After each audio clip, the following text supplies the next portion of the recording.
ជំរាបសួរបងបន្ថែមតើចំណាយរយៈពេលប៉ុន្មានហើយគឺត្រូវទាមទារអ្វីខ្លះទើបយើងអាចទៅដាក់ពាក្យឬក៏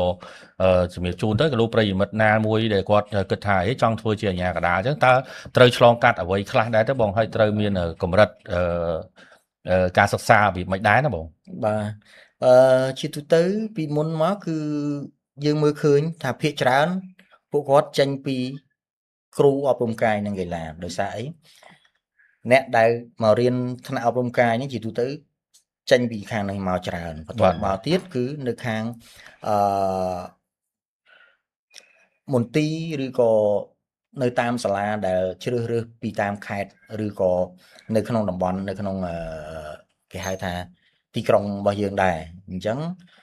ដោយសារឥឡូវនេះខ្ញុំឃើញមានការជ្រើសរើសក្នុងកម្រិត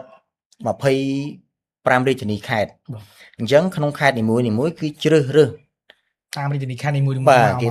តែម្ដងដើម្បីដាក់មកចូលនៅក្នុងវគ្គអាជ្ញាកណ្ដាលកម្រិតដែលថ្នាក់ដំបូងនឹងបាទហើយពាក់ព័ន្ធជាមួយនឹងថាតើលក្ខខណ្ឌបែបណាដែលអាចធ្វើជាអាជ្ញាកណ្ដាលបានជាទូទៅពួកគាត់ត្រូវយល់ដឹងពីបាល់ទាត់ដូចយើងទាំងអស់គ្នាអញ្ចឹងហើយពាក់ព័ន្ធជាមួយនឹងស្ថានភាពនៃការសិក្សាគឺ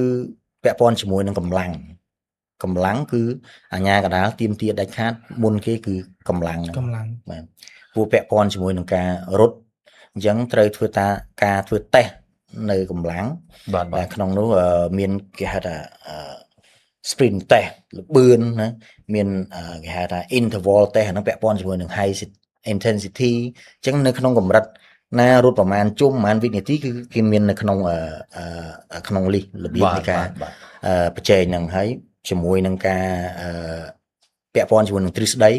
ជាមួយនឹងបាល់ទាត់ដែរបាទហើយក៏ពាក់ព័ន្ធជាមួយនឹងគេហៅថា personality គេហៅថារៀបរឹកយ៉ាងណាជាអាជ្ញាកណ្ដាលណាគឺគាត់ត្រូវតែមើលទៅចេញមក uniformity ណាមានការគោរពពេលវេលាគោរពអ្នកទាំងអស់គ្នាទាំងកីឡាករហើយមានបទពិសោធន៍ពីអ្វីដែលចាប់បានភាគច្រើនគឺចេញពីបាល់ទាត់ចេះលេងបាល់ទាត់បាទឆ្លងពីមួយកម្រិតទៅមួយកម្រិតត្រូវតែចង់និយាយថាឧទាហរណ៍ថាកម្រិតដំបូងអញ្ចឹងទៅបាទតើគាត់ត្រូវទៅធ្វើការដើម្បីមានបទពិសោធន៍សិនឬក៏រៀនដើម្បីទទួលបាននៅកម្រិតបន្តទៀតណាបងនៅពេលដែលរៀនហ្នឹងគឺតែងតែមានការប្រកួតអញ្ចឹងការប្រកួតយើងតាមដែលខ្ញុំបទពិសោធន៍កន្លងមកយើងមើលឃើញអ្នកដែលកម្រិតដំបូងតែគេថា basic ហ្នឹងគឺគាត់ទៅធ្វើគាត់បានjoinនៅក្នុងក្រុមហ្នឹងហើយមើលថាគាត់មានដែលគេហៅថាលក្ខខណ្ឌដែលអាចចូលនៅក្នុងអាជ្ញាកណ្ដាលហ្នឹងបានគាត់អាចចាប់បានគឺមានការប្រកួតចាប់ពីទាបបំផុតទៅដោយឧបមាថាថ្នាក់ដំបូងភាគច្រើនយើងមានការប្រកួតអុយ13ណា